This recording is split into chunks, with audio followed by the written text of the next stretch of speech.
Hi, I'm Lee from Bucket List Inspo by WorldLee Journeys, and I'm here to talk to you today about small ship cruising. I have been a professional travel advisor for over 35 years, so I've been fortunate to try all different types of cruises, but small ship cruising is something that my husband and I have fallen in love with. Here's a pic of us on Azamara cruises in South Africa, Cape Town. This was about 700 people on board, I think, and it's one of the cruise companies I'll be talking to you about today. So make sure you hang around to the end because I'll be giving you my best tips on the times to book a small ship cruise, as they differ a little bit to booking a large ship cruise. Now, what is it all about? Small numbers. 50 to 1,000 is generally classified as a small ship cruise. We've been on some. Azamara was 700. We've been on Windstar with 300. Ponant was 184. Avalon was 130. So there is a big range, and it can be anywhere in that period, in that range. You get a calm vibe on board and friendly. It's just because there's less people, you're seeing the people more often. No crowd, no queues. I think this is probably our favourite thing compared to cruising on a large ship where you queue for everything and there's lots and lots more people. On a small ship cruise, the experience that you will receive will be much more personalised, just because the crew is able to learn everybody's name.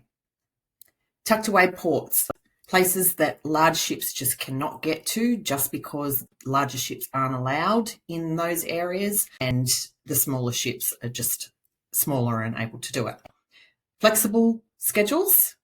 I'll give you an example when we get to it of what our captain did for us on a small ship. Just made changing the itinerary and absolutely made a wonderful experience because he did that. I'll just move myself out of the way. So this is Ponant, Leila Perouse. They are about a 6-star French company. I think on the small ships, the meals, we found those so much better. I think it's because they're only making meals from local produce and they're just not making en masse. So the quality of the food is just so much better. Ponant are French, so they have that theme, but it's always using the local produce. And so I've got here how I felt when I stepped on board this ship. I just felt so relaxed. The barista learned my coffee order on day one. And, you know, by after dinner on day one or day two, I knew half of the people on board already because Leila Perouse only had 169, but the ship takes 184 passengers. What you can expect as far as the spaces on board are not going to be casinos and multiple bars and lounges like you get on a large ship, just because there isn't the space. But what that does, there is one main lounge room that has a bar, and then generally there will be maybe another bar at the back of the ship, and then you have the deck area on top. So there's really just 3 spaces where people come back to after they've been out on their excursions, and you're seeing the same people more frequently. So you're talking about what you did that day, and it makes it feel like the ship is like your lounge room and you're coming home to that lounge room each day and just sharing what you've done with your new friends. So it's that lovely, intimate, personal touch. The VIP-ness of a small ship cruise, they just get to know you. They know what your favourites are. They'll give you thoughtful tips on tailored ports. So, for example, we were in Lisbon and they told us the best place to go to get the most amazing, famous Portuguese tarts. So it's a real connection that you get to make just because of the lesser numbers. Hidden ports. So the example we looked at of the Ponant, we were in the Kimberley remote region, but if you were in Norway or Alaska, you would get into the fjords and up to close to those glaciers just because the ships can get in there. In Croatia, for example, Dubrovnik would be the perfect example. Smaller ships, their port is close to the old town where the larger ships are about 20 or 30 minutes away. Venice is the perfect example. The large ships now have to go to a port that is 1 hour's drive from Venice. So people on a large cruise ship are then taken by land, an hour there, an hour back, you lose 2 hours out of your time in Venice. So that's a perfect example of just the time that you would lose. And when you're in island areas, I'll show you an example in a minute of our Windstar cruise that we did for our honeymoon in Tahiti. You're able to get close to those. If you're going to see the islands, they anchor the ship and then they take you off by tender. But you're almost there. You're almost on the islands. So it's just a easy way to see more on a small ship. The Zodiac adventures are fantastic. This was the Ponant one that we did in the Kimberley region. So there are about 20 Zodiacs on board, and they are just coming and going, coming and going, coming and going. So it's really easy to make it to the shore. You're not waiting around for time to be able to do that. When you are on shore, you're in small groups. The guides will stop to chat to the locals because they've been doing this for a while, so they know the locals, which is a really authentic way to meet the people that in the places that you're going to. Flexible schedules. When we were in France just recently, we were on a small ship, Avalon river cruise. It was Bastille Day, which is their major public holiday. And we were meant to be cruising to the next place that evening. The captain was able to change our schedule. We anchored in the middle of the river with Lyon as the backdrop, and they had their fireworks display. And we had no one around us. Lyon in the background and the fireworks, it was like it was just for us. And that would never have been able to happen on a large cruise. So it made it really special, be able to be part of that local festival and celebrate it in that way. So this is our Windstar Star Breeze honeymoon that we did in Tahiti. This is Moorea. 324 guests on board, and Windstar was the food, the wine, the service, and being able to be on a smaller ship right up close to. So this is the island of Moorea, and our ship is docked right in the most beautiful bay. So, and then we were tended off, but it was only a very, very short distance. If you were on a large cruise ship, you would be tended way out of these beautiful little bays.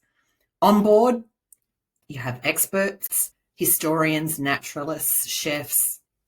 They're interactive sessions that are linked to, and the experts actually are traveling with the cruise. So they will come and sit with you at dinner.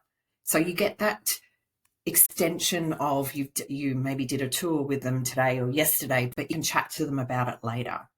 Cooking classes, this is an activity I love to do. When they take you to the local markets in the morning, you buy the ingredients, then you have a cooking class, and then you eat what you've made. And it's always based on that destination that you're in. Wildlife watching, so you've got the naturalists with you. There's always binoculars on deck. The naturalists go with you on your excursions. It's all about education that just goes beyond normal sightseeing. And then creative moments like photography walks, stargazing on the deck after dinner because you're in these remote locations that these ships can get you to. Sailing with purpose. Smaller ships just put less pressure on the environment, less numbers, but also the efficient engines that they use. They're generally newer ships. They use renewable fuels, waste reduction, so they have refillable water stations, do not use single-use plastics, and the food is always purchased in that local region, not like the large ships where they've got it all stocked up from, maybe when the cruise started. With the smaller ships, they are always bringing on new produce from the local community. So that means that the money goes back to the local community, which is responsible tourism. Some of the leading cruise lines, I've mentioned Azamara. We chose that for South Africa because they do 2-night stays in ports. Not all, but quite a few. So that allows you to be immersed in that destination a little bit more. Ponant, I've mentioned, they are the luxury French small ship cruise line. So if you love French wines, you'll love Ponant. Windstar, they have their yacht style cruises. So around that 200 to 300 mark.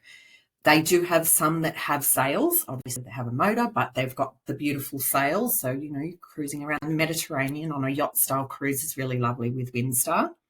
Viking are destination focused and cultural enrichment and all-inclusive as well. They can sometimes be a little bit limited on their drinks, included drinks. So that's something you have to look at and consider. Scenic do ultra luxury all-inclusive, but they also have their sister company, Emerald. So Emerald still have beautiful ships, but they don't come with the butlers and all that extra luxe stuff. So the price is obviously less. So there's options. You don't have to be in that ultra luxe category. Silver Sea, all suite accommodation and butler service are what they're known for, and they operate to all 7 continents. So you can go anywhere with Silver Sea. Seabourn, I haven't cruised with them. I'm told that the food is incredible. They have luxury yachts, and that's the type of ship that they focus. Just move this out of the way here.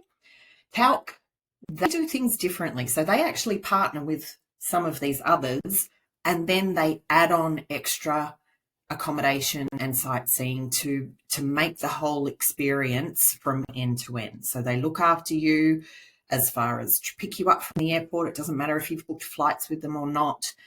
If you really want to be looked after and have extra accommodation either before or end, Talc is the way to go. They will, as far as the service is concerned, they're right up there. APT Luxury Cruises, they have luxury river and small ship cruises with all-inclusive experiences, similar to Scenic. And then they also have a sister company called Travel Marvel, where they still have the beautiful ships, but minus the butler and all the extra things that put the price up to make it go into the luxury category. Regent Seven Seas, this is super, super luxe, very spacious suites, gourmet dining and personalised service. Lindblad are expedition cruising in partnership with National Geographic. So that's their point of difference, really about education. And some of these other companies also do expedition, but they're not partnered with National Geographic. Oceania Cruises are culinary focused with intimate mid-sized ships and gourmet dining. So there are differences between. So going on a small ship cruise, average 200 guests, the demand is growing. There are more small ships being built than large ships because there is just record interest in it. They're perfect for anyone 50 plus. It's a relaxed pace and just very simple logistics. As long as you don't want the casinos and that type of thing. If that's what you want, then a larger cruise would be best suited. So if you're looking at small ship cruises, I recommend picking a region and then having a look to see what small ship companies operate in that. I can help with that. I have, as I mentioned, been on several of them, and I'm doing training on small ship cruising all the time. I also recommend traveling in shoulder season, so not peak, because you'll get milder weather, the price will be better, and less crowds as well. So here are my top tips. It's a little bit different with small ship cruising because due to limited capacity and the growing popularity of it, they're selling out well in advance. So while the wave season is a really good time to get the best price, if you can, go for wave season. But if you are traveling soon after that January to March period, you'll probably find that that cruise, small ship cruises, are already sold out. So for that reason, the best way to book a small ship cruise and get the best value is to look for the early bird deals that come out sometime a year and a half to 2 years in advance. So as I said, you can talk to me about that. Don't just compare the headline price. If it's all inclusive and you've got one that's not all inclusive, you need to look at it side by side and work out when I have to pay for my drinks and my Wi-Fi, my gratuities and my shore excursions, could that all-inclusive be better value in the long run? And to be honest, it's just a lovely way to travel, not having to think about, I've got to pay for this and I've got to pay for that. If when it's all taken care of, it just allows you to get on with enjoying your holiday. So leverage expertise. A knowledgeable travel advisor can unlock exclusive perks, apply promo offers. I have them through my agency and then provide personalised advice. We talked about 12 different companies there. They're not perfect for everybody. It's my job to help you work out which is the right package for you. And then there to help you if anything goes wrong along the way, which unfortunately happens sometimes.